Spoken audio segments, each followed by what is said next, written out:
Hey guys, so welcome back to Lex Reads. So in today's video, we're actually going to be talking about rereading books.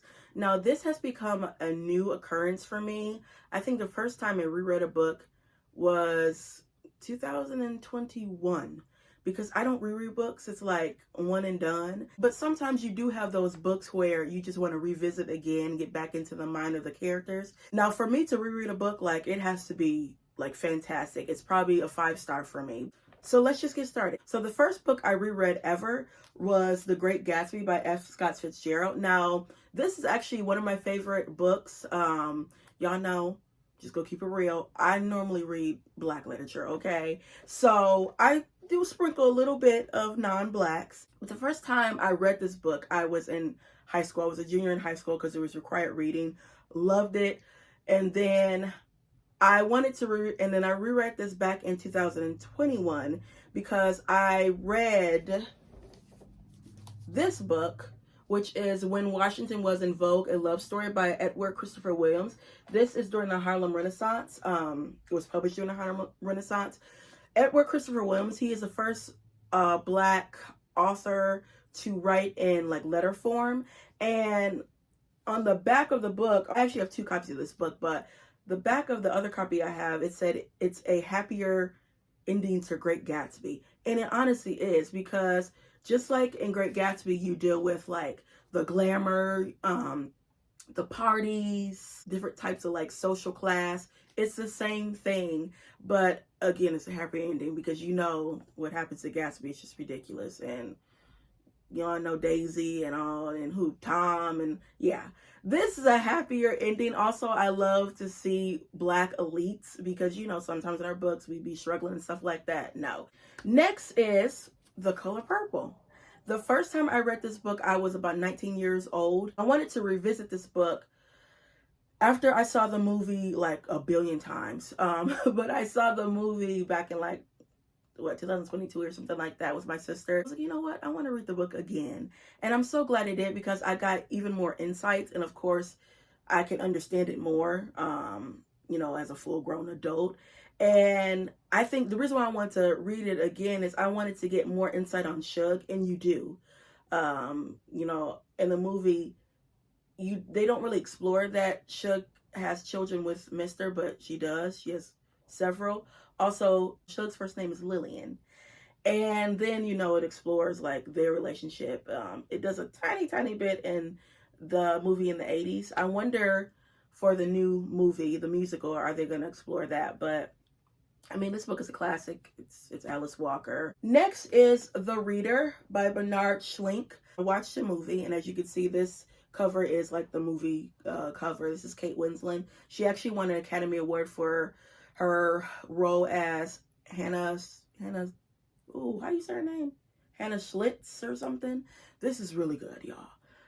Ooh, it's good. And that movie was fantastic, okay? And when I tell you they did a brilliant job with the, you know, turning the book into a movie, because it's only one scene, I kid you not, one scene in this book that they did not put in the movie. This is set during World War II, and you have a young man. He's 15 years old. Michael was coming home. He was really sick, just throwing up. A older woman named Hannah helped him, like cleaned him up. You know, he thanks her. He comes home, realizes he has scarlet fever. Couple of weeks go by, couple of months, and he tells his mom, a young lady helped me. And she said, you know, who is it? And he said, I don't know. She said, well, you know, maybe we should send her a card or some flowers. He goes back and does that. And he starts having a relationship with her. Mind you, this is a 15-year-old boy, and Hannah is a 35-year-old woman. They have a relationship over the summer. And then one day he comes to her house. She's gone. And he doesn't know why. She doesn't write a note. She doesn't do anything. When he is in uni, he studied to be a lawyer. And they have the students go to like a trial. And he hears her name, Hannah. And Hannah is on trial. For something. And that's all I'm going to say, because it was fantastic. And you don't expect what happens to happen. honestly don't expect what happens to happen. Next is The Women of Brewster's Place by Gloria Naylor. Look, like all these books I'm talking about, they have movies, because this has a TV movie by Oprah Winfrey back in the 80s. It was a miniseries, loved it. We read this, first of all, I read this when I was like 19, and then I read this again this year because it was one of our book club picks for Unsung Black Book Club, and we love the book. I mean, Gloria Naylor is just fantastic. She is an author that does not get her praise and recognition, but she can tell a story, she can write. Every person that comes to Brewster's Place has a story. It's almost like a short story. You have what? Is it 6 or 7 women? These characters are so memorable. Next, of course, one of my favorite authors of all times, Bernice L. McFaden. This is a recent resurgence, okay? And I'm currently reading The Book of Harlem because that is our Unsung Black Book Club for December. But I read Praise Song for the Butterfly, which is one of my favorite books of all times. I read Sugar, of course. And then I read Loving Donovan. And I mean, Bernice, you don't have to explain. Bernice is just, you have to read Bernice. It's like every couple of years you have to read Bernice. You have to get in the mindset of her characters, because she just is fantastic. I was aware of Bernice McFadden back in 2018. Because of her, I got back into reading. Y'all know I was not a reader. And when I picked up her book, I was like, oh my goodness, this is just amazing. Where have you been all my life? That's how she writes. Fantastic. Of course, y'all know how much I rant about Yellow Wife by Sidika Johnson. I mean, I have 3 copies of this book, read it 3 times. Last week, I was sitting down at my desk, and why I pick it up and start reading a passage, I'm like, girl, I don't know why I'm obsessed with this book. And it's crazy because this is a slave narrative. Also, it's a slave narrative that is it's brutal, really brutal. You know what I mean? I mean, you have a slave owner, trader that has a jail where you torture people, beating them, and just, it's like inhumane. And for some reason, I could just read this book over and over and over again. It's very weird how my mind works, but y'all, like I said, read it 3 times, have 3 copies, have 2 hardcover copies, have a paperback, and we'll probably reread it again next year. Sticking to Sidika, of course, her book that came out this year, in February, House of Eve, have 2 copies, read it twice. I read it in February, and I think I read it in like March or April, and completely different from Yellow Wife, like completely different. Sidika Johnson, if you want a good historical fiction novel, I would suggest you picking up these 2 books by her. Next is Terry McMillan, Getting to Happy. I wanted to read this after I read Waiting to Exhale, and I was disappointed, because what she does in this is just unnecessary. I did a reading vlog on this, and I was telling you guys how over and over again, unnecessary, the stuff that she does to these characters. Y'all know we have Savannah, we got Robin, we got Gloria, and we got Bernadine.